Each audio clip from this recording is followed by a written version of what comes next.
C मला सांगा, एका प्रश्नाचं उत्तर द्या. India has got a democracy, right? But it is a direct democracy और indirect democracy?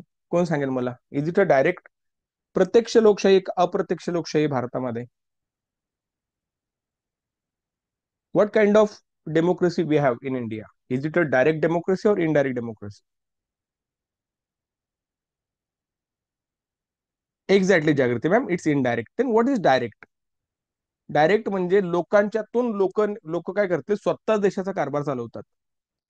They don't have any. हा, बरोबर आदित्य. आपल्या देशामध्ये आपली अप्रत्यक्ष लोकशाही, प्रत्यक्ष नाहीये. अप्रत्यक्ष म्हणजेच काय? आपण स्वतः, उदाहरणार्थ सचिन मेमाने, मी स्वतः कंट्री गव्हर्न नाही करत.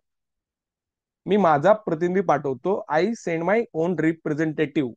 मग तो आमदार असेल, खासदार असेल, ते काय करतात? माझ्या वतीने काम करतात.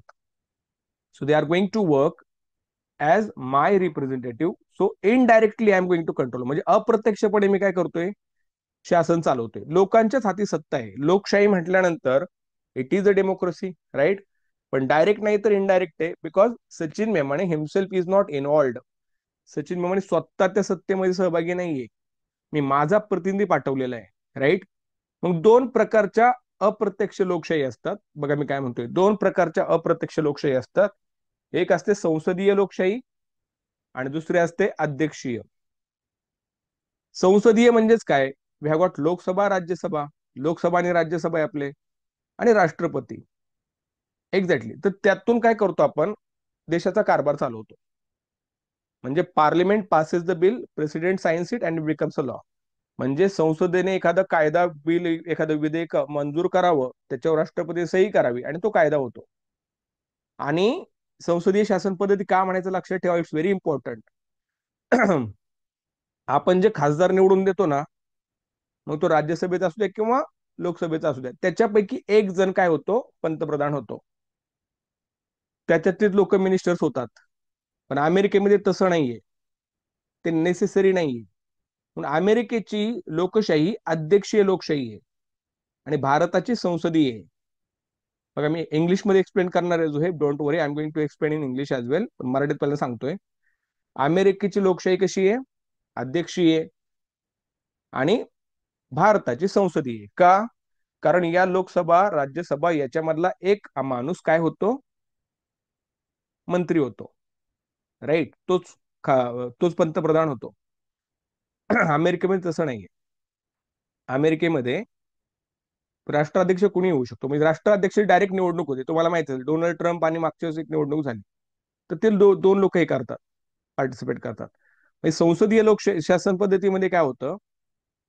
कायदे मंडळाला, नीट ऐका मी काय म्हणतोय, कायदे मंडळाला कार्यकारी मंडळ जबाबदार असतं. म्हणजे एकमेकांचं अवलंबित्व असतं.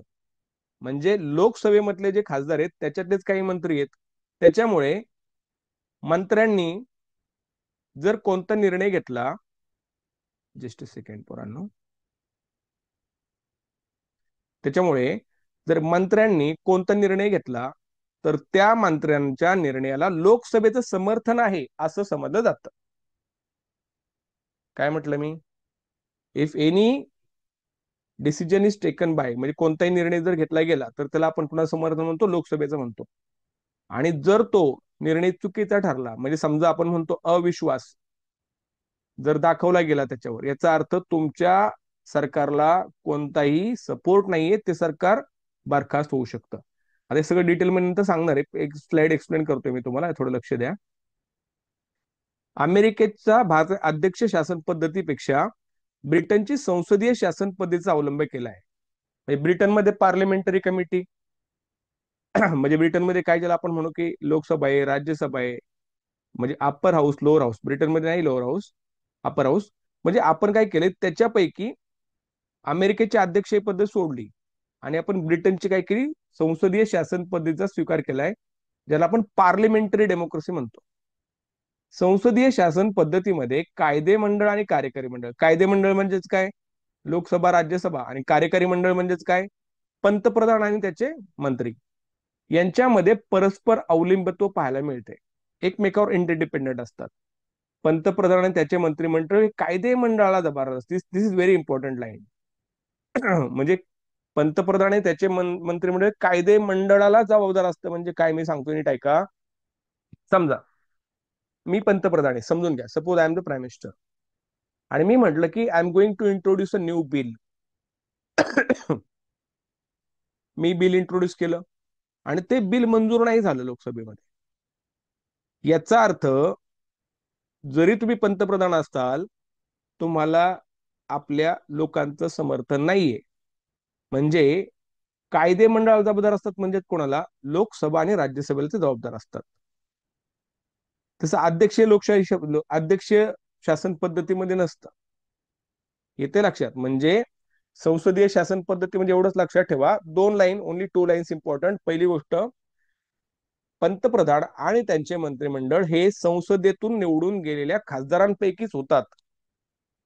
आयदर तो लोकसभेचा असावा किंवा राज्यसभेचा असावा.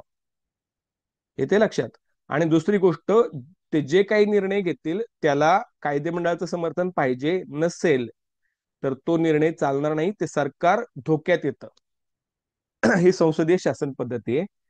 Okay, now what is parliamentary system of government? See, in India we have got upper house and lower house, that is Lok Sabha and Rajya Sabha. MPs are elected by us, they are our representative, and we send them to Lok Sabha and Rajya Sabha. Out of Lok Sabha and Rajya Sabha, a person becomes, anyone becomes prime minister who has got the majority and his ministers, right? So it is mandatory that they should be from, they, that person should be, ma'am बोला ना. परत try करा एकदा ma'am. एकदा try. Just a minute, पुरण एक, just give me 1 minute.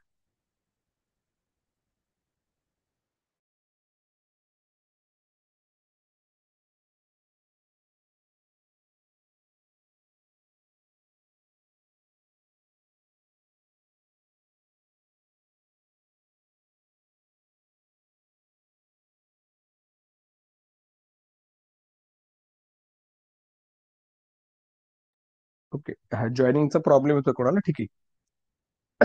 Yes. So you have to select one prime minister from either Lok Sabha or Rajya Sabha. So that is one condition. वो पहले सांसद होना चाहिए. सांसद होगा तो ही वो क्या बन पाएगा? मिनिस्टर बन पाएगा या पीएम बन पाएगा. So that is one condition, right? So parliamentary democracy means what? From parliament itself we have to choose our ministers and the president. Second important thing is that suppose I am the prime minister and I'm going to take a particular decision, and I'm going to put a bill in Lok Sabha or Rajya Sabha. That bill has to be passed by both the houses. And if it is not passed, it shows that this Lok Sabha and Rajya Sabha, these both the houses, they don't trust you. So now I can't run my government. So executive body means Prime Minister and his ministers, and legislative assembly means Lok Sabha and Rajya Sabha, they are interdependent. We cannot separate them from each other. They are interdependent. So that is the beauty of parliamentary system of government. So that is why instead of presidential democracy, India has adopted parliamentary democracy. Okay. So let's read what does it say. India has adopted UK's parliamentary system. So you have to remember one thing. Yes, Deepali ma'am, I'll clear your doubt. So in exam question will be there, which system we have adopted. So UK's parliamentary system, not America's. America's presidential अध्यक्षीय शासन पद्धती आहे, आणि इंग्लंडची कोणती आहे? संसदीय आहे. US presidential system is government. It has, we have not adopted it. In the parliamentary system, government, there is a kind of mutual dependence. Dependence means both prime ministers and his ministers, they are dependent on Lok Sabha and Rajya Sabha for legislature, for means legislature म्हणलं in order to make a law and executive. So ministers and prime ministers are responsible, they are answerable to legislature. So whatever decision they are going to take, that decision has to be supported by parliament, so that it shows interdependency. The prime minister and his cabinet are responsible for the legislature. Okay. आता एक प्रश्न विचारलाय मला, one question from Deepali ma'am, what is Rajya Sabha आणि लोकसभा. लोकसभा याच्यामध्ये आपण direct निवडून देतो लोकांना. Suppose Supriya Sule is MP from my constituency, right, Supriya Sule ji, तो हम उनको डायरेक्टली वोट करते हैं. And Rajya Sabha is a permanent house. It never get dissolved. After 5 years, 5 वर्षानंतर 5 वर्षानंतर लोकसभा बरखास्त होते. काही का म्हणजे कंडिशन्स मध्ये एखादा वर्ष कालावधी वाढवला जाऊ शकतो. पण राज्यसभा हे शाश्वत असतं, आणि राज्यसभेमध्ये जे लोक निवडून दिले जातात ते इनडायरेक्टली निवडून दिले जातात. म्हणजे शिक्षक मतदार विधान परिषदेतून काही लोक जातात, राईट, विधानसभेतून जातात, राष्ट्रपती काही लोकांची नेमणूक करतो. So they all are indirectly elected. म्हणजे आपण पाहतो ना की एखादा मंत्री पडला, वो चुन के नहीं आया, तो उसको क्या करते हैं हम लोग, राज्यसभा भेज देते हैं, उसके बाद में वो पीएम बन जाता है. म्हणजे if you know, if you don't know, let me tell you. प्रधानमंत्री मनमोहन सिंग माहिती आहे सगळ्यांना. He was the member of Rajya Sabha. He was never a member of Lok Sabha. तो he was talented person and country needed him. देशाला गरज होती. So he was sent to Rajya Sabha and then he became prime minister. So in order to become prime minister or minister, you have to be the member of parliament. मग तुम्ही मंत्री किंवा पंतप्रधान होण्यासाठी तुम्ही सांसद असणं गरजेचं आहे. मग तो लोकसभेचा असू द्या किंवा राज्यसभेचा असू द्या, दोन्ही सुद्धा चालेल. हा जाऊ शकतं मॅम. पण त्याला सपोर्ट पाहिजे. ठीक आहे. Any doubt about parliamentary system of government? I hope no doubt. Second important thing, see these are features of Indian government. भारतीय शासन पद्धतीचे वैशिष्ट्य पाहतोय आपण. ताठरता आणि लवचिकता यांचं एकत्रीकरण खूप महत्वाचा पार्ट आहे. आय विल एक्सप्लेन इन, मी पहिल्यांदा मराठीमध्ये एक्सप्लेन करतो. Same slide I will explain in English as well. See, भारताची राज्यघटना ज्यावेळेस निर्माण झाली, ते राज्यघटना निर्माण केल्यानंतर घटना निर्माण करणाऱ्यांना असं वाटलं की काही दिवसानंतर, काही काळानंतर, according to the need of society, we have to make some changes in it. आपल्याला काही चेंजेस करावे लागतील याच्यामध्ये, right. So in order to make that change, there should be a process. म्हणजे या प्रकारचा बदल करण्यासाठी कोणती तरी एक प्रोसेस असावी, एक प्रक्रिया असावी, ज्याचा वापर करून आपण घटनेमध्ये बदल करू शकू, राईट. म्हणजे या ठिकाणी बघा, घटनेमध्ये दुरुस्ती करता येते. ही दुरुस्ती नक्की कशा प्रकारे करता येते? How we can amend that constitution. आपण ती दुरुस्ती कशा प्रकारे करू शकतो? म्हणजे उदाहरणार्थ, माझं उदाहरण देतो. समजा मी भारताचा नागरिक आहे, आहेच मी, आणि मी मी समजा एखादं काम केलं, आणि जो माझा फंडामेंटल राईट आहे, आणि तो फंडामेंटल राईट माझा आहे ना दडपला गेला, सरकारमध्ये तुमचा हा राईट असू शकत नाही.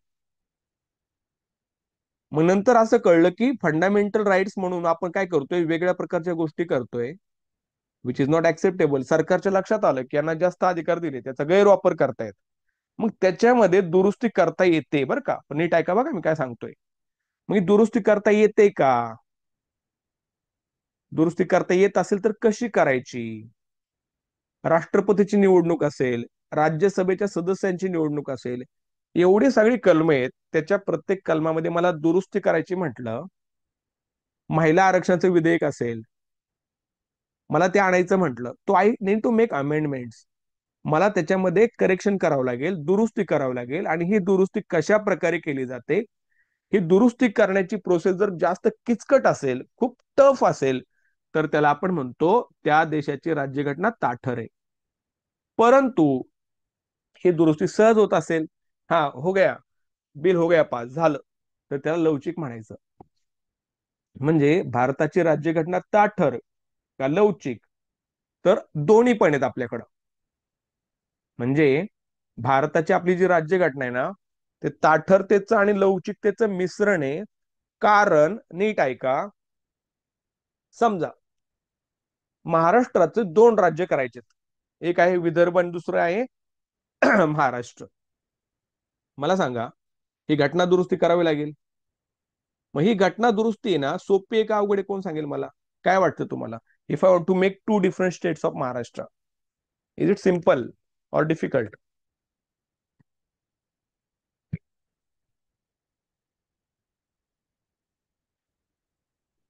किंवा मला मला समजा मला माझ्या राज्याचं नाव बदलायचं, I want to change the name of my state, मी काय करेल? मग ती सोपी असेल का अवघड असेल?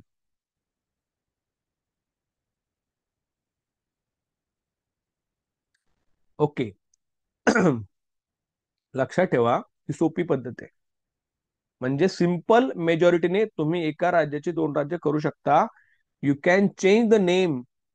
हा, पण त्यासाठी राज्याची परमिशन घ्यावी लागते विधानसभेची, आणि ती सोपी पद्धत आहे, अवघड नाहीये. परंतु परंतु समजा मला माझ्या मूलभूत हक्कामध्ये फंडामेंटल राइट्स में कुछ चेंज करना है, माझ्या वैयक्तिक मूलभूत हक्कामध्ये बदल करायचा आहे, तर तो बदल सहज करता येत नाही.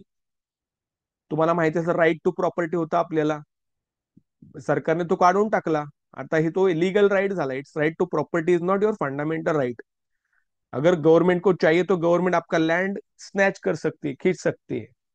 म्हणजे नक्की कोणत्या प्रकारच्या तरतुदीचा वापर करून तुमच्या हक्कामध्ये, तुमच्या सॉरी राज्यघटनेच्या कलमांमध्ये बदल केला जातो. तर भारतामध्ये आपण दोन्ही आहेत. काही जी महत्वाची कलम आहेत त्याला लगेच नाही करता येत, ते ताठर स्वरूपाची आहेत. आणि काही सोपी आहेत, की समजा एखाद्या राज्याचं नाव बदलायचंय. आता ओरिसाचं केलं, ओरिसाचं उडिया केलं, तुम्हाला माहिती असेल. तर त्यावेळी दॅट टाइम तुम्ही जो बदल करताय ना पोरांनो, तो साध्या पद्धतीने करताय. आणि ही तरतूद कुठे केलंय? कलम 368 मध्ये. हा इम्पॉर्टंट पॉइंट आहे. Article 368 about amendments. Right. America, Switzerland आणि ऑस्ट्रेलिया यांची स्वरूप कशी आहे बघा, कसं आहे? ताठर आहे. म्हणजे अमेरिका, स्वित्झर्लंड आणि ऑस्ट्रेलिया पाठ ठेवायचे तीन. If you want to make change, it is very difficult. मात्र भारत आणि इंग्लंड यांची पद्धत कशी आहे? तुलनेने सोपी आहे. म्हणजे कळलं का तुम्हाला मला काय म्हणायचंय? अमेरिका, स्वित्झर्लंड, ऑस्ट्रेलिया ताठर पद्धत आहे, की तुम्ही लगेच बदल नाही करू शकत. भारत आणि इंग्लंडमध्ये तुम्हाला जर घटनेमध्ये बदल करायचा आहे तर तुम्ही करू शकता. काही प्रोव्हिजन्स आहेत, ते आपण पाहणार आहे कोणते कोणते आहेत. बघा पुढे. See, this is very important. See, when Indian constitution was formed, constitution makers thought about the demand of the people in future as well. As people are going to demand particular correction or any kind of improvement in existing constitution, there has to be a kind of a process that should be undertaken while making amendment in that constitution. So what kind of process it should be? If I want to amend my constitution, should that process be that much difficult, or it should be easy? So that was the problem before constitution makers. So they thought about it and they thought that let's not become that much rigid or flexible. We will take a middle path. We will take a middle path. So depends what kind of article is there. If article is very important, suppose something is regarding my fundamental rights, right? Something is regarding my fundamental rights. So that time, anyone, any government cannot amend that article in an easy manner. It has to go through a complicated process. But again, though you followed complicated process, mind it, though you followed complicated process, your important point बता रहा हूं आपको, ध्यान से सुनो. Though you followed complicated process or rigid process to change my fundamental right and you passed the bill, finally Supreme Court can take a stand that this amendment is invalid because it harms the basic structure of Indian Constitution. So सबसे ज्यादा important होता है democracy में लोगों का हक. So there are certain articles those cannot be mended, and if they want to mend, we have to follow particular rigid process.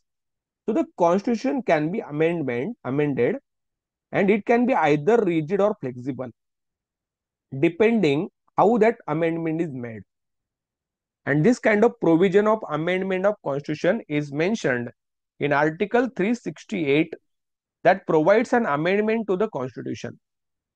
The constitutions of United States, Switzerland and Australia are rigid. Important point for exam, that which countries have got the rigid process of amendments in constitution. So United States of America, Switzerland and Australia, these are rigid. So we find difficult and complex process to change it. In contrast, relatively, it is easy to amend the Constitution of England and India. Clear हुआ? So constitution is something that can be mended in course of time. Depends what kind of process that you are going to undertake. So India has taken the middle path. Let's take a middle path. Let's not be that much rigid or that much flexible. We will take a middle path according to what kind of article you want to mend. अगर कोई article मेरे fundamental rights के बारे में है तो नहीं होगा, उसके लिए आपको रिजिड प्रोसेस फॉलो करना पड़ेगा. कोई सिंपल है भाई, देश का कोई स्टेट का नाम चेंज करना है, कर दो, सिंपल मेजोरिटी से कर दो. So that is the kind of combination of flexibility and rigidity in the process of constitution amendment in India. Any doubt about this slide? You are going to remember whatever is highlighted in red ink. Clear असेल? Clear म्हणा. Doubt असेल doubt विचारा. Second one. Now important part. How to make amendment? How to make amendment? Exactly. See. So there are three major process. Sorry, Marathi सांगतो. 3 पद्धतींचा वापर करून आपण राज्यघटनेमध्ये बदल करू शकतो. किती पद्धतींचा? 3 पद्धती. पहिली पद्धत आहे पोरांनो आपली संसदेचं साधं बहुमत. संसदेच्या साध्या बहुमताने मी त्याच्यात बदल करू शकतो. मतलब सिंपल मेजॉरिटी इज नीडेड. म्हणजे मी जसं तुम्हाला म्हटलं, मला समजा माझ्या एखाद्या राज्याचं नाव बदलायचंय, जसं ओरिसाचं ओडिया केलं तर तुम्हाला माहिती आहे, नाव बदलायचं त्याचं सिंपल मेजॉरिटीने करता येतं. परंतु विशेष बहुमत म्हणजेच काही स्पेशल मेजॉरिटी पाहिजे, म्हणजे एकूण सभद्य संख्येच्या 2/3 म्हणजे 66%. 2/3 म्हणजे किती? बरोबर ना, 66% ना, बहुमताने आणि एकूण सदस्य संख्येच्या 1/3 बहुमताने विधेयक पारित होणं गरजेचं आहे. राईट. काही तरतुदींमध्ये बदल करताना 2/3 बहुमत आणि निम्म्या घटक राज्याची मान्यता सुद्धा घ्यावी लागते. सपोज एखादं जे बिल आहे, एखादी जी राज्य घटनेची दुरुस्ती आहे, ती राज्यांच्या हक्कावर गदा आणणारी असेल. उदाहरणार्थ समजा मी असं म्हटलं सिंपल की एखादी गोष्ट राज्याचा जो पैसा कलेक्ट करतो आपण, टॅक्स कलेक्शन, म्हणजे जीएसटीचं बिल आलं, तर जीएसटी बिल आणताना इम्पॉर्टंट होतं की त्याला राज्यांचं सुद्धा समर्थन पाहिजे. मग सगळे राज्य म्हटले नाही आम्हाला करायचं, तर मग ते कॅन्सल होणार. म्हणून प्रत्येक गव्हर्नमेंट काय करतं, जास्तीत जास्त राज्यांमध्ये त्यांची सत्ता आणण्याचा प्रयत्न करतं, की जेणेकरून काही महत्वाच्या तरतुदीमध्ये बदल करायचा झाला तर राज्यांचा त्यांना सपोर्ट मिळाला पाहिजे. पण निम्म्या घटक राज्याची मान्यता काही ठिकाणी इम्पॉर्टंट असते. तिन्ही गोष्टी लक्षात ठेवायचं. पहिलं साधं बहुमत, दुसरं विशेष बहुमत, तिसरं विशेष बहुमत प्लस निम्म्या घटक राज्यांची मान्यता. क्लिअर झाले तिन्ही पद्धती? Is that clear? घटना दुरुस्ती पद्धत इज अ सेपरेट टॉपिक, तो मी डिटेलमध्ये घेणार आहे. फक्त आता एवढंच लक्षात ठेवा, म्हणजे बहुमत म्हणजेच काय, विशेष बहुमत म्हणजे काय, हे सगळं मी नंतर घेणार आहे. फक्त आता एवढं लक्षात ठेवा, 3 पद्धती असतात: साधी, विशेष बहुमत, विशेष बहुमत अधिक निम्म्या घटक राज्याची मान्यता. Okay. So the constitution makers suggested that constitution can be amended, and in order to make amendment, they devised three important paths, we can say three important routes. The first route was regarding we can make use of simple amendment process. Simple amendment, sorry, with the help of simple majority, right? It means that the government does not need special majority, two third nahi chahiye. There are certain provisions which can be amendment, which articles which can be amended with the help of simple majority of parliament. Second one, a bill must be passed by special majority. Now this is very important. यहाँ पे simple नहीं चलेगा, special majority होनी चाहिए.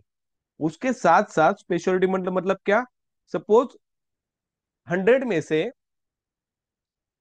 से 70 लोग वहां पे present है, तो 70 में से टू थर्ड ने क्या करना चाहिए, उसमें से जो राइट है उसके लिए वोट करना चाहिए, yes we are in favour. और ऐसे भी नहीं चलेगा, टू थर्ड चाहिए मतलब 100 में से 40 आ गए, 40 में से टू थर्ड ने किया, नहीं चलेगा भाई. ये तो चीटिंग हो जाएगी फिर, राइट ना. 100 members are there, only 40 are present, उसमें से टू थर्ड कर दिया, हो गया पास, नहीं चलेगा. So half of the majority should be present at the time. कम से कम आधे लोग चाहिए, उसमें से टू थर्ड चलेगा, right. And the last one is changes in some provisions require approval of two-third majority as well as half of the constituent states. Suppose a particular amendment is going to affect the welfare of the state. It can be about trade, it can be about money, it can be about anything that is going to affect the welfare of the state.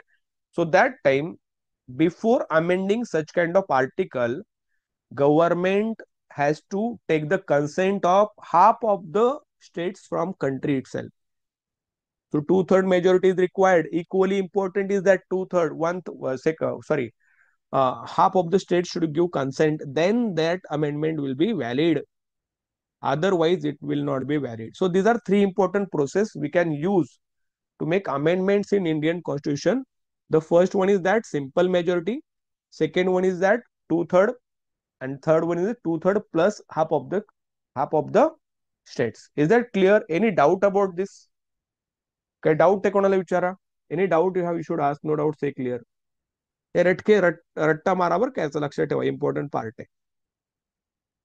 Next one, which is the next feature of Indian constitution. पुढचं बघा कोणतं आहे. भारतीय शासन व्यवस्थेचं दुसरं अजून एक महत्वाचं, स्वतंत्र आणि एकात्मिक न्याय व्यवस्था. मी काय सांगतोय नीट ऐका पुराण. स्वतंत्र आणि एकात्मिक न्याय व्यवस्था, इंडिपेंडंट आणि एक ज्याला आपण म्हणतो की राज्याच्या स्तरावर एक कोर्ट वेगळं आणि केंद्राच्या स्तरावर वेगळं कोर्ट असं नसतं. म्हणजे मला सांगा, महाराष्ट्र के लिए सुप्रीम कोर्ट है क्या? Do we have supreme court of Maharashtra? Yes, सुना है क्या? हमारा केस चल रहा है सुप्रीम कोर्ट ऑफ महाराष्ट्र में, आए का?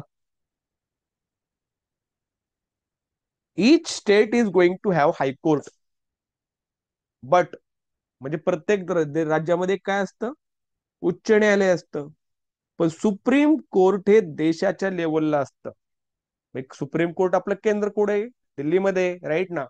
तो भारतामध्ये कार्यकारी मंडळ आणि कायदे मंडळ जरी केंद्र सर्व वेगळे असले तरी न्याय व्यवस्था मात्र एकत्र स्वरूपाची आहे.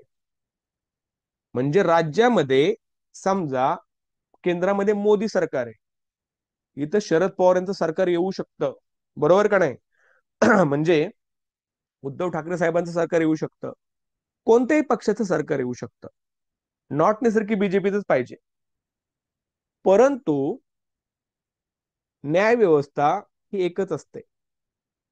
म्हणजे सपोज मी एखादा क्राईम केला, मला सेशन कोर्टाने शिक्षा दिली, हायकोर्टने मी अपील केलं, हायकोर्टने मला ती शिक्षा कायम ठेवली. मग त्याच्यानंतर मला सुप्रीम कोर्टामध्ये अर्ज करावा लागेल. and Supreme Court will decide whether Sachin Memon is guilty or not. येते लक्षात.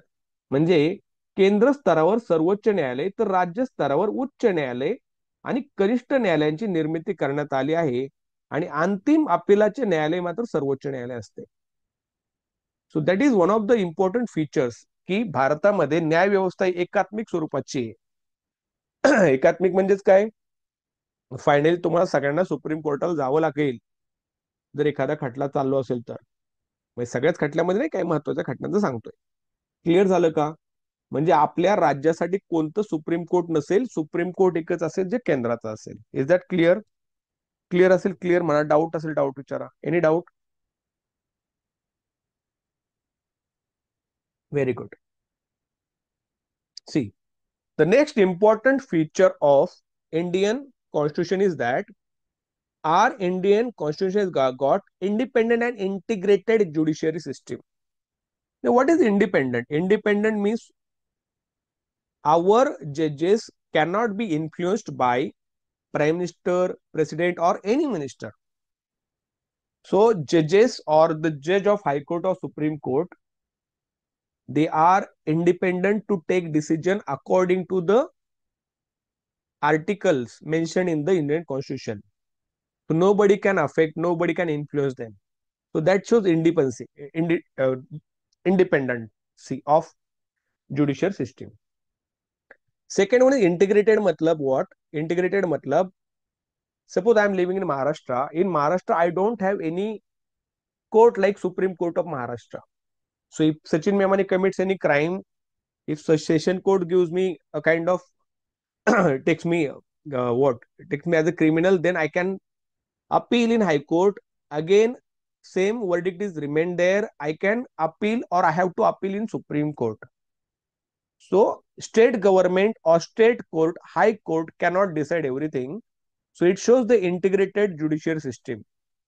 Supreme Court at the center level, high court at the state level, district court at the district level, taluka court at the taluka level. So that is something, a kind of hierarchy we find in it. See, here we find in India, although executive and legislature are different at the center and state level.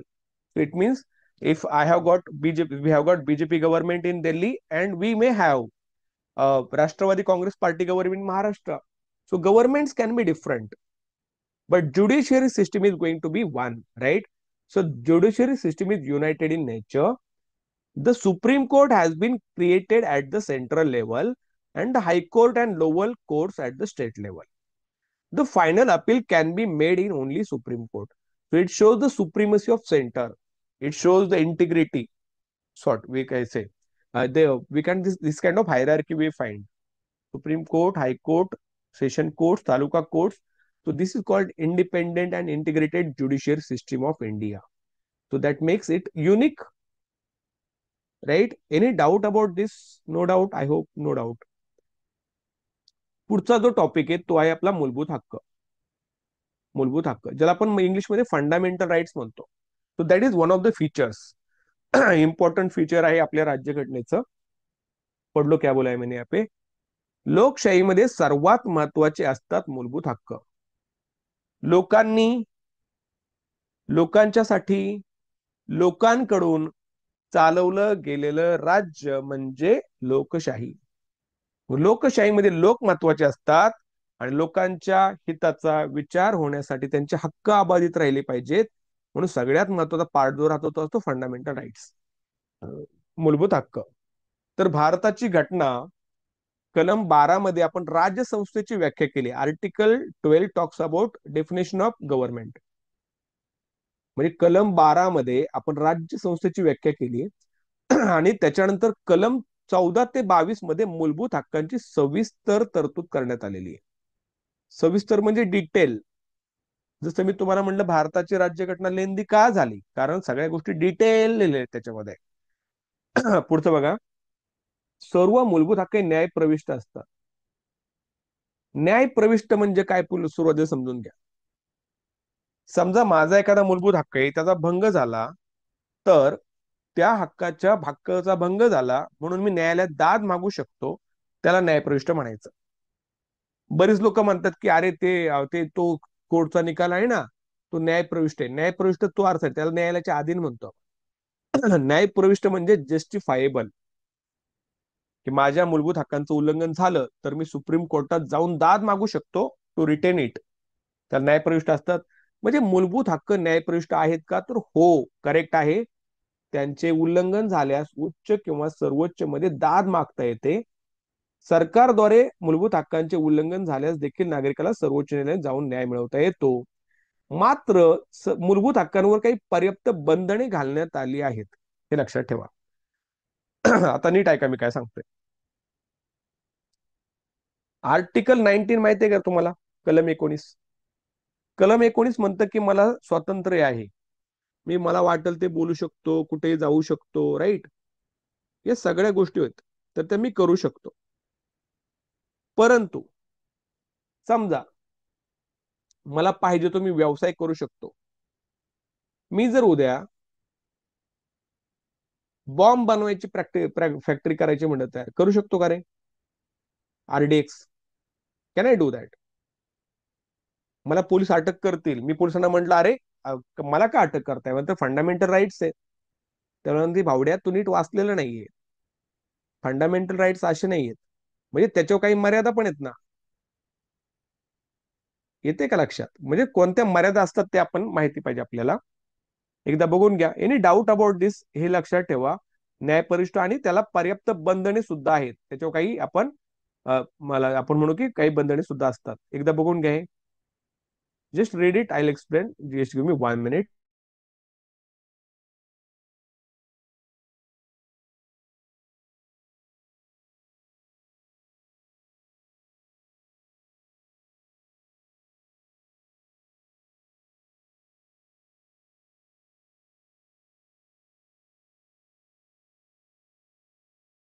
Yes, now listen to this one. Fundamental rights are the most important in democracy. सगळ्यात महत्वाचं part.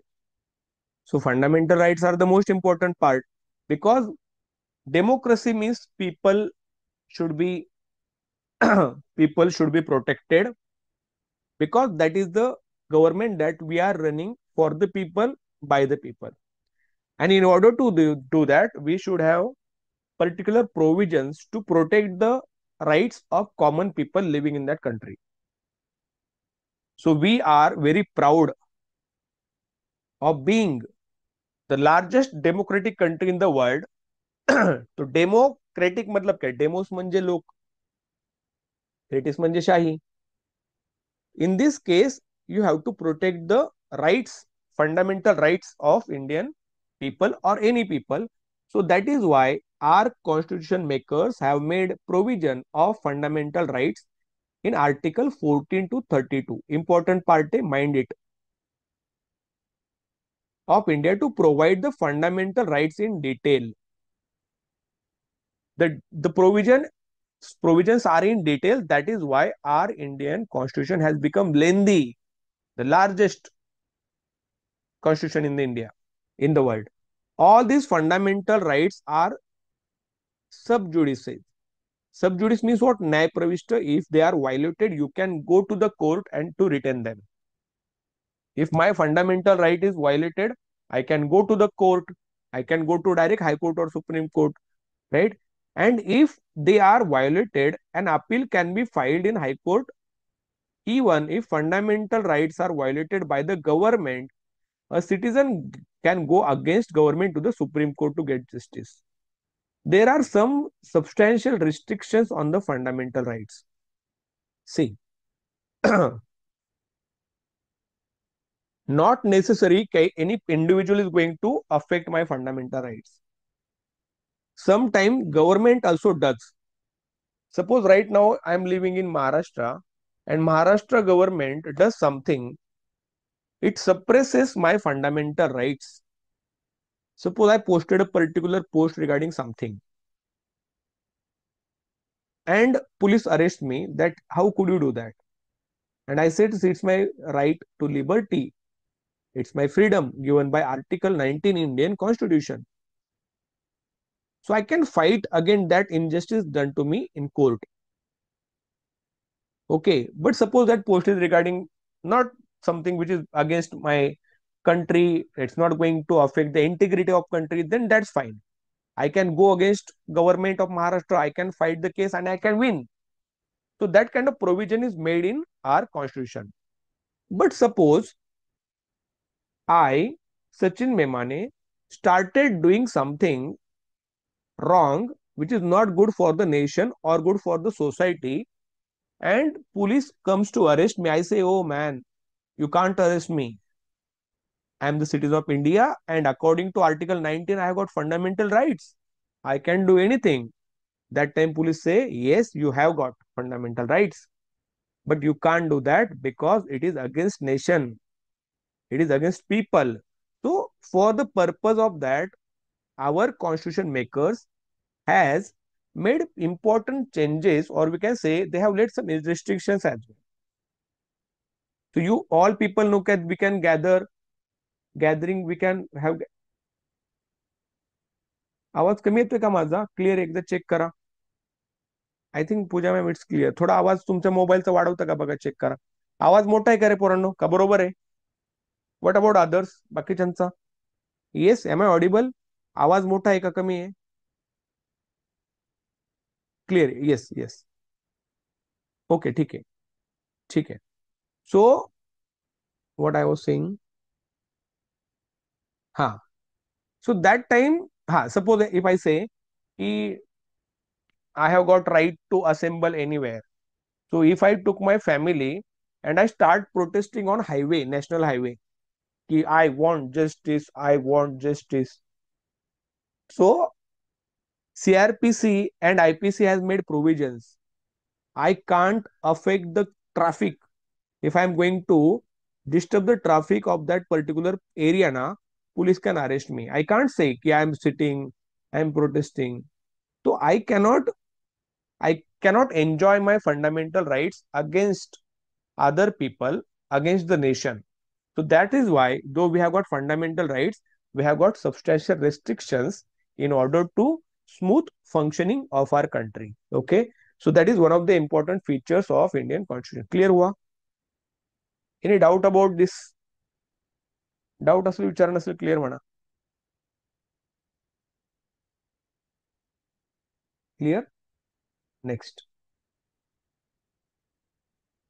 Next, मार्गदर्शक तत्वे. नीट ऐका पोरांनो. मार्गदर्शक तत्वे. मार्ग म्हणजेच काय रे?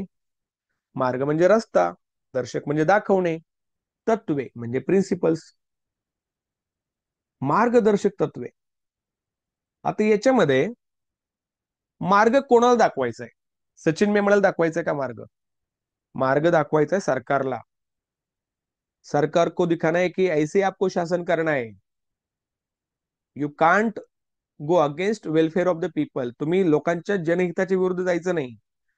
तर ही मार्गदर्शक तत्वे कोणासाठी आहेत मला सांगा, की मार्गदर्शक तत्वे लोकांसाठी आहेत का सरकारसाठी आहेत? हा जर प्रश्न परीक्षेला आला की भारतीय राज्यघटनेमध्ये नमूद केलेली मार्गदर्शक तत्वे ही लोकांसाठी तशी सरकारसाठी आहेत, लोकांसाठी आहेत, सरकारसाठी आहेत, none of the above. What is your correct option? काय तुमचं उत्तर असेल?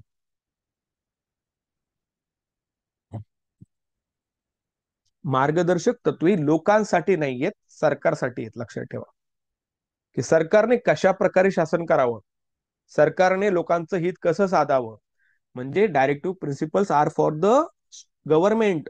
एक्झॅक्टली बघा. आणि कुठून घेतलेलं आहे पोरांनो? याच्यावर क्वेश्चन येतो.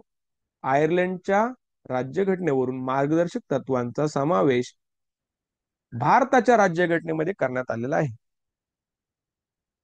काय म्हटलंय बघा, सामाजिक आणि आर्थिक न्याय. याच्यात राजकीय न्याय म्हटलं बरं का, सामाजिक आणि आर्थिक न्याय. सामाजिक न्याय म्हणजेच काय रे? सपोज अनटचेबिलिटी नावाचा प्रकार ऐकला असेल तुम्ही, ऐकलंय का अनटचेबिलिटी? दलित लोकांना वाईट वागणूक दिली जायची. तर अशा प्रकारची वागणूक तुमच्या राज्यात नाही झाली पाहिजे. You have to give equal rights. सगळ्यांना सारखं वागवलं पाहिजे. आर्थिक न्याय, स्त्री असेल पुरुष असेल समान वेतन मिळालं पाहिजे. समजा एखादी मुलगी आहे, सेल्स टॅक्स इन्स्पेक्टर आहे, एखादा मुलगा आहे, तोही सेल्स टॅक्स इन्स्पेक्टर आहे. असं होतं का तिला 50,000 पगार आणि याला 80,000 पगार? नाही. आर्थिक न्याय झाला पाहिजे. तो कोणत्या जातीचा असू द्या, धर्माचा असू द्या, लिंगाचा असू द्या, काही असू द्या, त्याला आर्थिक न्याय झाला पाहिजे. इवन तुम्हाला माहिती असेल की आता मागच्या काय मला वाटतं 1 वर्षापूर्वी तृतीय पंथीयांना सुद्धा आरक्षण दिलेलं आहे. म्हणजे त्याच्या अगोदर तृतीयपंथी फक्त तुम्हाला सिग्नलवर दिसायचे, आता तेच तृतीयपंथी तुम्हाला पोलीस युनिफॉर्म मध्ये सुद्धा दिसतील. याला म्हणतात इक्वॅलिटी, याला म्हणतात समानता. ठीक आहे. म्हणजे लोककल्याणकारी राज्य निर्माण व्हावे हा याच्या मागचा उद्देश आहे. मात्र ही important line, very important line, मूलभूत हक्काप्रमाणे मार्गदर्शक तत्वे न्याय प्रविष्ट नसतात. नसतात म्हणजे गव्हर्नमेंटला सांगितलंय की सबको है ना रोजगार देना चाहिए आपको, तो वो मेंशन किया है. पण जर सरकारने नाही दिलं तर मी सरकारच्या विरोधात कोर्टात जाऊ शकत नाही. लक्षात ठेवा. मूलभूत हक्काचं उल्लंघन झालं जाऊ शकतो, पण समजा मला म्हटलं की मला समान वेतन नाही मिळालं, मला रोजगार नाही मिळाला, मला प्यायला पाणी चांगलं नाही मिळालं, तर मी सरकारच्या विरोधात कोर्टात नाही जाऊ शकत. राईट. म्हणजेच याचे उल्लंघन झाल्यानंतर कोणत्याही न्यायालयामध्ये दाद मागता येत नाही, परंतु एखाद्या सरकारने जबाबदारी नैतिकतेचे पालन करावी नैतिक अपेक्षा असते. म्हणजे कोर्टात जाऊ शकत नाही याचा अर्थ सरकारने गृहीत धरायचं का आपल्याला, नाही, सरकारने काम केलं पाहिजे. That is moral responsibility of the government. ठीक आहे. काय काय लक्षात ठेवलं? मार्गदर्शक तत्वे आयर्लंडच्या राज्यघटनेवरून घेण्यात आलेली आहेत. ही सरकारसाठी असतात, ही सामाजिक आणि आर्थिक न्याय प्रस्थापित करतात आणि हे न्यायपृष्ठ नसतात. Any doubt? Any doubt about this? तो next important feature of Indian Constitution is that we have made the provision of directive principles. Now, the directive principles are not for common people, they are for Indian government or any state government. So, in these principles, the constitution makers have directed the government how to govern the country. So, if India is a democratic country, there are people, so the government should work for the welfare of the common people. So in order to do that, government had made specific provisions in Indian constitution. These are called directive principles. But important part is that directive principles are not justiciable. Means if you're, suppose, let me give simple example. In India, we find, if you go to police station, there can be lady police inspector and male police inspector. We cannot have different wages or different salary for both of them. Same salary will be given to them. Sales tax inspector, same salary, right? But so that is regarding salary. Next important is that everybody should respect, see, everybody should respect our national heritage. So whatever buildings, old buildings that we have, ancient buildings we have, we should protect them. We should, means government should protect it, right?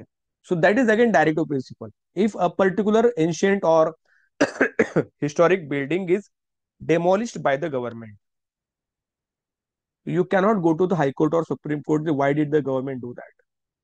So it's a kind of a suggestion for the government that you should take care of our national treasure, and this architecture is a kind of a national treasure. So these are directive principles which are suggestive for the government, but they are not mandatory.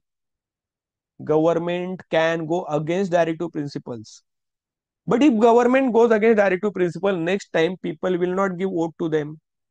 So it's a kind of moral expectation from the government side that they should follow obligations.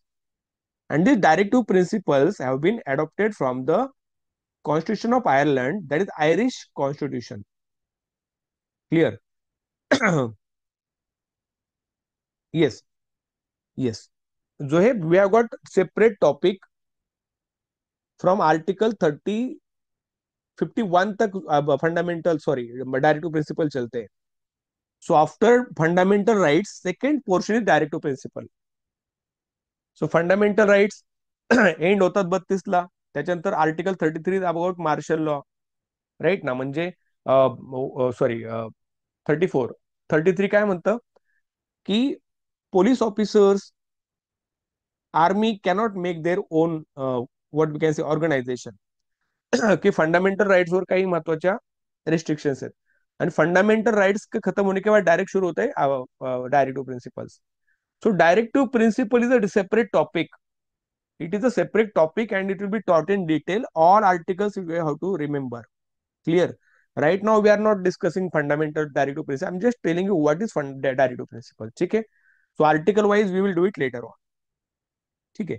So Ireland is the country from where we have adopted this, and the aim is to create welfare by achieving social and economic justice.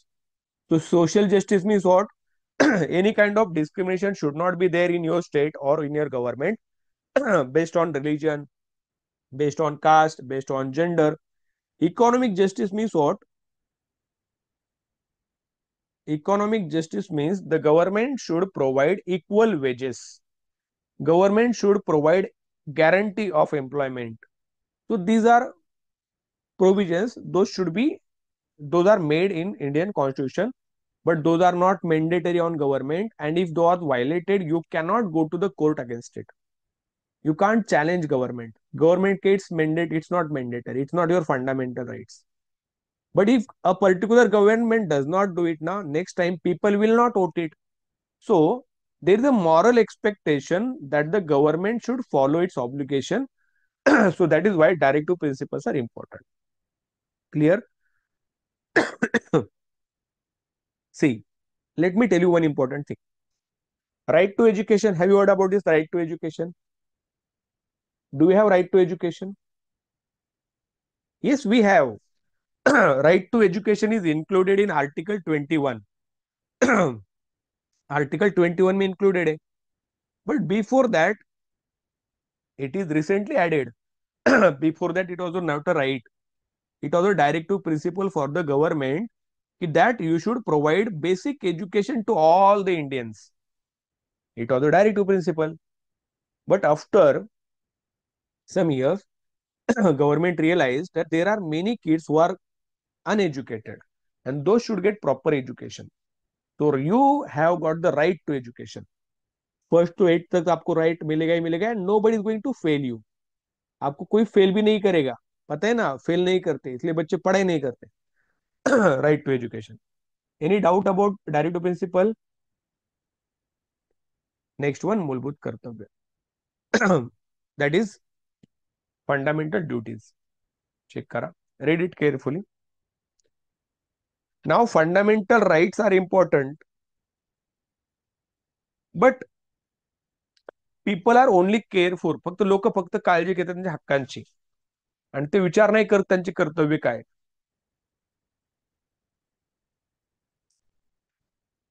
उदाहरणार्थ एखादा राष्ट्रीय सण असेल, let it be 26 January, 15 August, आणि रस्त्याने जाताना तुम्हाला ट्रायकलर्स म्हणजे तिरंगे झेंडे रस्त्याने पडलेले दिसत आहेत. काही गटारात पडले, त्याच्यावर लोक पाय तोडून जात आहेत. तर तुमचं फंडामेंटल कर्तव्य आहे की भारतीय ध्वजाचा तुम्ही अपमान करता कामा नये, भारतीय राष्ट्रगीताचा अपमान करता कामा नये. तुमची काही कर्तव्य आहेत ते तुम्ही पार पाडली पाहिजेत. म्हणजे कर्तव्य काय. पण ज्यावेळेस भारताची राज्यघटना बनवत होते त्यावेळेस लोक कर्तव्याबद्दल काही बोलतच नव्हते. म्हणजे त्यावेळेस टाकलं होतं, एका लोकांनी म्हणलं होतं की बाबा कर्तव्य तुम्ही कंपल्सरी करा. जसं तुम्ही हक्क म्हणता ना, लोकांना कर्तव्य पण कळले पाहिजे, ड्युटीज भी पता होणे चाहिए. तर ते म्हणले असू द्या हो, लोकशाही कंट्री आहे. पण हे सगळं कधी केलं? 1976 मध्ये इंदिरा गांधी सरकार. आठवतंय तुम्हाला? Have you heard about emergency? मोठी इमर्जन्सी 1975 साली लागली होती इंदिरा गांधीजी यांनी भारतावर. तर त्यावेळेस त्यांनी सांगितलं की ऐसे नाही चलेगा भाई, तुम्हाला कर्तव्य पण पार पाडावे लागतील. कर्तव्य पण पार पाडावे लागतील तुम्हाला. तर मूलभूत हक्काप्रमाणे मूलभूत कर्तव्यांचा समावेश सुरुवात भारतीय घटनेमध्ये केलेला नव्हता. म्हणजे ज्यावेळेस भारतीय राज्यघटना तयार करण्यात आली त्यावेळेस त्याच्यात मूलभूत कर्तव्य नव्हती. 1976 मध्ये इंदिरा गांधीजी सरकारने केली आणि त्यांचा समावेश घटनेच्या भाग 4A मध्ये केला आणि सुवर्णसिंग समितीच्या शिफारसात त्यांचा समावेश करण्यात आला. तो खालीलपैकी कोणत्या किंवा कोणाच्या शिफारसीनुसार मूलभूत कर्तव्याचा समावेश भारतीय राज्यघटनेमध्ये करण्यात आला? स्वर्ण सिंग कमिटी. लक्षात ठेवा. आणि सध्या सुरुवातीला फक्त 10च होते, आता शिक्षणाचा हक्क एक कर्तव्य ते ऍड झाले नवीन. त्याच्यामुळे आपण काय म्हणतो की आता पालकांचं कर्तव्य बरं का, पालकांचं कर्तव्य आहे. जसा बालकांचा हक्क आहे एज्युकेशन मिळवणं, तसं 11वं कर्तव्य ऍड केलं की प्रत्येक पालकाचं कर्तव्य आहे कि तुमच्या आपके बच्चों को अच्छी तालीम दे, उनको अच्छे से पढ़ाए. इट्स युअर फंडामेंटल ड्युटी नाव. आलं लक्षात? तर मूलभूत कर्तव्याबद्दल काय डाऊट आहे का? काय काय लक्षात ठेवायचं? सुरुवातीला नव्हते, 1942 सॉरी 42व्या घटना दुरुस्तीने टाकलं. 1976 मध्ये कोणती समिती होती? स्वर्ण सिंह समिती होती. किती आहेत? टोटल आहेत 11. 11वं कोणतं? शिक्षणाचा हक्क जसा तुमचा आहे तसं तुमच्या आई बापाचं कर्तव्य तुम्हाला एज्युकेशन चांगलं देणं. ठीक है, दिस इज द फंडामेंटल ड्यूटीज. इसका भी अलग से टॉपिक है, हम लेने वाले बात. What is fundamental duties? What are fundamental duties? See, if India wants to become a developed and well cultured country in future as well, so that time people should not enjoy only fundamental rights. They should have fundamental duties as well. Suppose you are going, you are passing from somewhere, and you found tricolor or tiranga is lying over there. So now it's your fundamental duty to pick it and keep it at a safe place, right? So it's your fundamental duty. So as a nation, as a responsible citizen of our country, we have got a fundamental rights as well. But when Indian constitution was made, that time at the beginning, fundamental rights were not there. Sorry, fundamental duties were not there, right? People were asking for this kind of provision should be there, but it was not taken seriously. So fundamental duties were not there.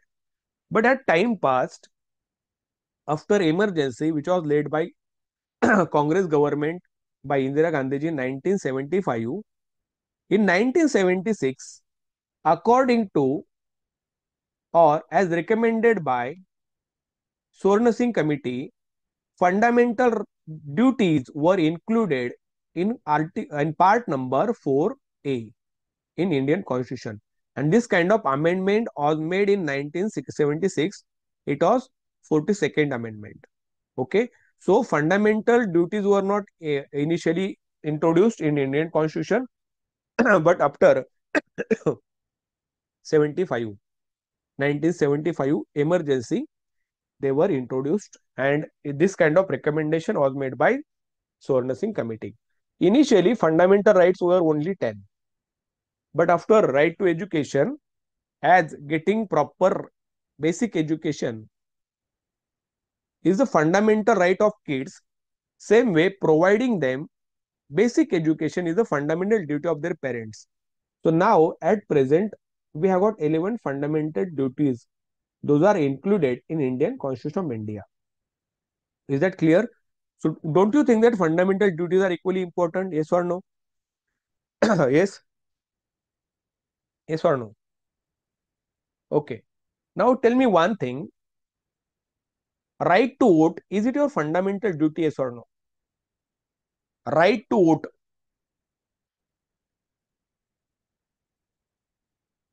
Fundamental duty आहे का तुमची? Is it a fundamental duty? Right to vote मतलब compulsion आपको vote करना ही चाहिए. प्रत्येक नागरिकाने भारताला वोट केलंच पाहिजे. मतदानाच्या दिवशी बायकोला घेऊन फिरायला नाही जायचं, तर वोटिंगला जायचं. मग हे फंडामेंटल ड्यूटी आहे का सांगा मला?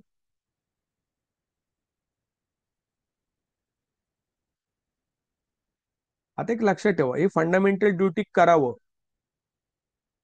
असं चालू होतं, पण हे मार्गदर्शक म्हणजे थोडक्यामध्ये हे काय तुमचं म्हणजे या गोष्टी तुम्हाला माहिती पाहिजे की ड्युटी कोणतं, डायरेक्टिव्ह प्रिन्सिपल कोणतं आणि मूलभूत हक्क कोणता. जसं आपण म्हणतो की राज्य सरकारने माझ्यासाठी चांगलं केलं पाहिजे, केंद्र सरकारने चांगल्या गोष्टी केल्या पाहिजेत, तर तुमच्या ड्युटीज पण काही आहेत. मग पहिली ड्युटी अजून एक असतं, when you go to any fort, right, Chhatrapati Shivaji Maharaj का फोर्ट है, वहां पे बैठ गए और अपने गर्लफ्रेंड का नाम लिखा और वहां पे लव बना दिया. So it is again the violation of fundamental duties. You should preserve our national heritage. So whatever historical and national heritage that we have, we should take care of it. Taj Mahal पे गए, खुद का नाम लिख के आए, चलेगा क्या? So it is fundamental duties that you have to behave responsibly. Then only India can stand as the strongest nation in the world. Clear? Any doubt about fundamental duties? We will take this topic separately. It's a separate topic. I'm just telling you what are the features of Indian Constitution. Next one is आणीबाणी विषयक तरतुदी. पुढचा जो part आहे आणीबाणी. खूप important, लक्ष द्या.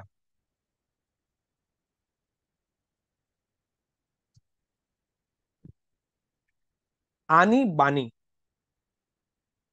म्हणजे मागच्या आठवड्यामध्ये पाकिस्तान आणि भारताची युद्ध परिस्थिती निर्माण झाली होती. राईट. म्हणजे एवढी लोक घाबरून गेली होती की कारण दोन्ही पण अण्वस्त्र सज्ज देश आहेत. बरोबर का नाही? तर आणीबाणी म्हणजे एमर्जन्सी सिच्युएशन. एमर्जन्सी. एमर्जन्सी. मग एमर्जन्सी कधी कधी येते? युद्ध असेल, परकीय आक्रमण असेल. आपल्याच देशामध्ये काही लोकांनी बंडाळी केली. काही लोकांनी सशस्त्र संघर्ष उभा केला. ते started fighting against government with weapons. मग त्यावेळेस पण आणीबाणी परिस्थिती निर्माण होते. म्हणजे आणीबाणी वेगवेगळ्या प्रकारचे पुराण. कधी कधी आपल्याकडे पैसेच नसतात, म्हणजे सरकारच्याकडे पैसाच नाहीये. सरकारच्या आर्मीला द्यायला पैसा नाहीये, सोल्जर्सला द्यायला पैसा नाहीये. सो दॅट टाइम आर्थिक आणि वित्तीय आणीबाणी सरकार लागू करू शकतं. नीट ऐका. म्हणजे काही आपत्कालीन परिस्थितीमध्ये देशाचा कारभार सुरळीत चालण्यासाठी देशाची अखंडता, अखंडता मतलब क्या, देश एक रहना चाहिए, देशाची एकता आणि सेफ्टी, सुरक्षा कायम राखण्यासाठी तिन्ही शब्द लक्षात ठेवा. अखंडता म्हणजेच, अखंडता म्हणजेच काय, पूर्ण देश एक राहणे. एकता म्हणजे सगळ्यांनी एकत्र राहणे. सुरक्षा म्हणजे सेफ्टी. याच्यासाठी आणीबाणीची तरतूद राज्यघटनेमध्ये केली आहे. 3 प्रकारच्या आणीबाणी आपल्यामध्ये आहेत. पहिले आहे राष्ट्रीय आणीबाणी. आर्टिकल पाठ ठेवायचं कलम 252. आर्टिकल 252 के अनुसार आपल्यामध्ये काय म्हणतो आपण, राष्ट्रीय आणीबाणी. म्हणजे पाकिस्तान आणि भारतात युद्ध चालू झालं जोरात, राष्ट्रीय आणीबाणी लागेल कलम 252 नुसार. राष्ट्रपती राजवट म्हणजे एखाद्या घटक राज्यामध्ये लॉ अँड ऑर्डरची परिस्थिती निर्माण झाली, लोक बाहेर आली, दगडाने मारतायत लोकांना, पोलिसांना, तर त्याला म्हणतात घटक राज्य आणीबाणी, कलम 356. आणि लास्ट वन वित्तीय आणीबाणी, कलम 360, आर्टिकल 360. तरी सगळे आहेत ना आणीबाणीचे प्रकार आहेत. आणि आणीबाणीच्या सर्व सत्ता केंद्र सरकारच्या हातामध्ये जाते. तो आणीबाणी जर असेल, इमर्जन्सी असेल, 1975 मध्ये होती, सगळ्या पॉवर कुठे जातात, केंद्र सरकारच्याकडे दिल्या जातात. ठीक आहे, काय म्हटलं मी? Okay, any doubt about this? सोपा पार्ट आहे. म्हणजे see, if India wants to stand as a successful country, constitution makers always took care of it.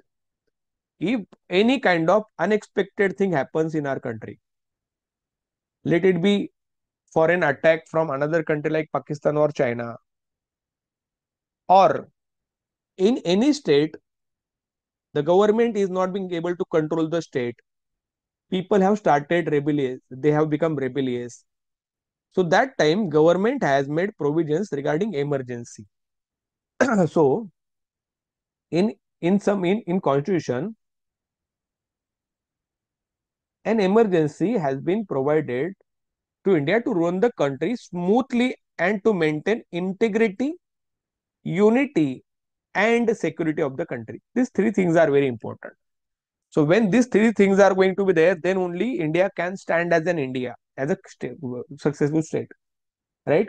So there are 3 important types. The first one is national emergency. It is according to Article 352. In what condition we find it national emergency? So परकीय आक्रमण, foreign attack, right? War. So that time national emergency is there. Presidential rule. If any state government state government is not working according to constitution. It has failed as a government. So that time, according to section 356, president rule can be there. That is called state emergency. And in financial problems, India can introduce or India can start this kind of financial emergency, ज्याला आपण वित्तीय किंवा आर्थिक आणीबाणी म्हणतो. आणीबाणीमध्ये तुमचे fundamental what question is that what kind of things are done in आणीबाणी. इन आणीबाणी, सपोज India and Pakistan war started. They are throwing bombs and missiles on India. So that time I cannot go out to enjoy my fundamental rights. I can't say, no, it's my fundamental right to go to park. I can't go. I can't start my business. So that time police can arrest me. I can't say, oh, it's my fundamental right. Police can say, my dear, if you are alive, then only you can enjoy fundamental rights. Go and go to your home, right? So this kind of full control is there. So fundamental rights or all things can be suspended for time being.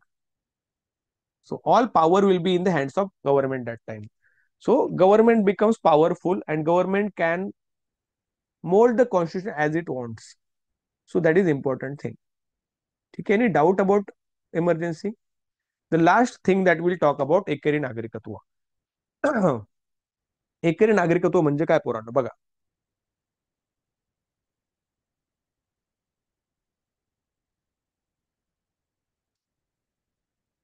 C, तुमच्याकडे सगळ्यांकडे रहिवासी दाखला आहे का? Domicile certificate है क्या आपके pass? Domicile certificate क्या होता है कि I am the citizen of India. So you are not, I am not the citizen of Maharashtra. Go and check your domicile certificate. तुमचं आहे ना रहिवासी दाखला चेक करा. भारताचा नागरिक असतं, महाराष्ट्राचा उल्लेख असेल पण भारताचा नागरिक आहे. सो आपल्या देशामध्ये प्रत्येक नागरिक भारताचा नागरिक असतो. तो कोणत्याही राज्यामध्ये जरी राहत असेल तरी राज्याचे नागरिकत्व त्याला दिले जात नाही. हे आपल्या नागरिकतेचे सर्वात मोठं वैशिष्ट्य आहे. So we all are citizen of Maharashtra नाही, we all are citizens of India. तो देशातील प्रत्येक नागरिकास समान राजकीय नागरी अधिकार प्राप्त होतात.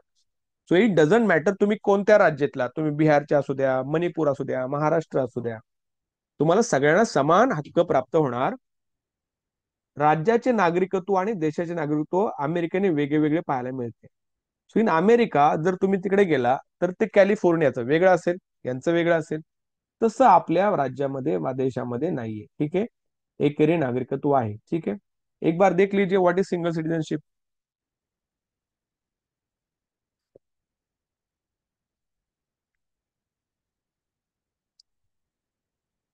So single citizenship is one more important feature of Indian Constitution.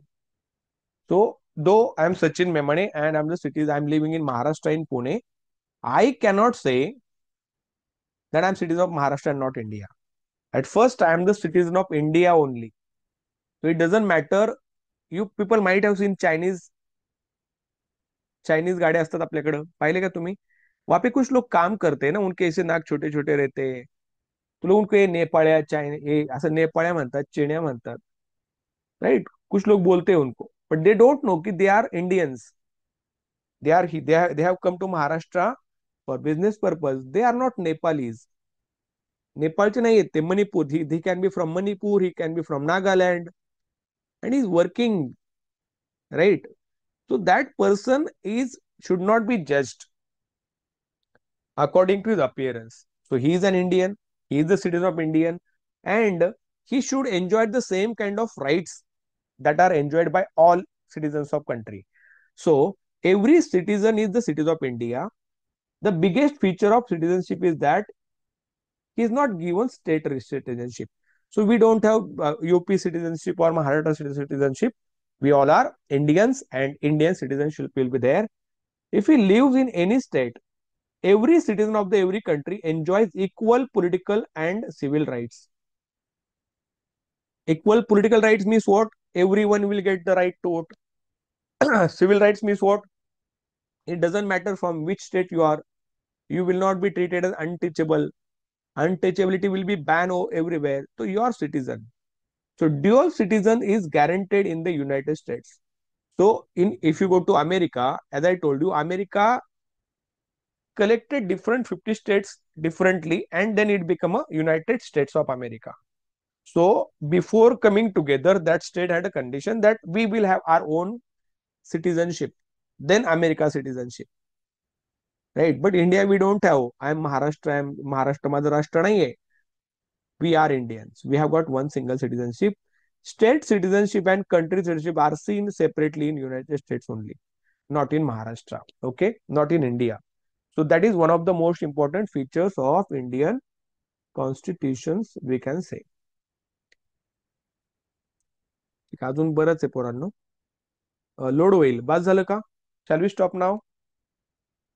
Load होईल असं करू नका, थांबायचं. Any doubt about today session? उद्या भेटायचं का? उद्या संडेला? संडेला परीक्षा आहे आपली, उद्या नको. उद्या एक्झाम आहे ना आपली. Tomorrow we will have exam.